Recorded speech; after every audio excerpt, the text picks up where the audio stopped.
Itinago umano ng negosyanteng si Atong ang isa sa mga testigo sa kaso ng mga nawawalang sabungero. Ayon kay Justice Secretary Boying Rimulya, itinago umano ni Atong sa Cambodia si Elakim Patidongan, kapatid ni Julie Dondon Patidongan o alias Totoy. Ang negosyante rin daw ang nagbigay ng peking passport para makaalis si Elakim ng bansa. Wala pang pahayag tungkol dito si Atong Pero una na niyang itinanggi na siya ang mastermind sa pagkawala ng mga sabungero. Matatanda ang hawak na ng PNP ang dalawang kapatid ni alias Totoy na sina Elakim at Jose na itinuturing ngayong missing link sa kaso. Si Elakim ang nakuna ng CCTV na nagwi-withdraw ng pera mula sa account ng isa sa mga sabungero. Ayon kay Rimulya, isa sa pinakamahalagang hawak nila ngayon ang testimonya ni Elakim. Pinatago talaga ni yan. Ni Atong yan.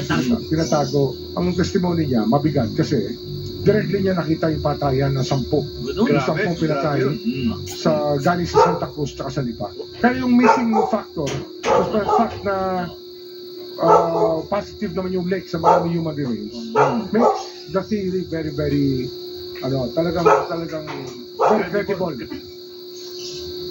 Sa ibang balita naman, muntik hasain ng isang nanay sa Batangas. Ang suspect katiwala nila. Nasa frontline na balitang yan si Mobile Journal, Charles Paredes. July 30, 2025, bandang alas 11 ng gabi. Gising pa daw si Maymay at ang 6 na taong gulang na anak na si Chichoy. Bigla raw bumukas ang pinto at tumumbad. Ang matagal na nilang katiwala na tinatawag niyang si Kuya Pedro ang nagbukas nito. Wala naman daw kaso sa kanila noong umpisa, pero pagpatak ng alas 12 ng hating gabi, naglabas ito ng kutsilyo at itinutok sa kanya.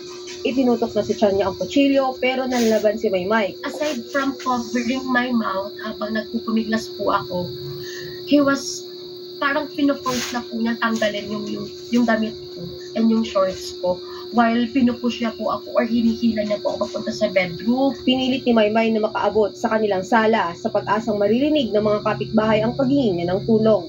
Sinisigaw rin niyang huwag lumapit ang kanyang anak na napapanood ang pangyayari. Hanggang sa tuluyang naagaw ni Maymay ang kutsilyo sa suspect, itinutok niya ito sa kanya.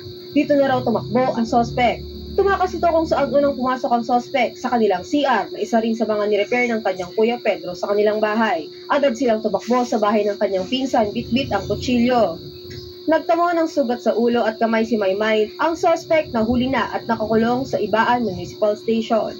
At kinuso ng acts of lasciviousness at BP6 o illegal possession of loaded weapons. Nakumpirma din sa medical ng suspect na siya ay nakainom.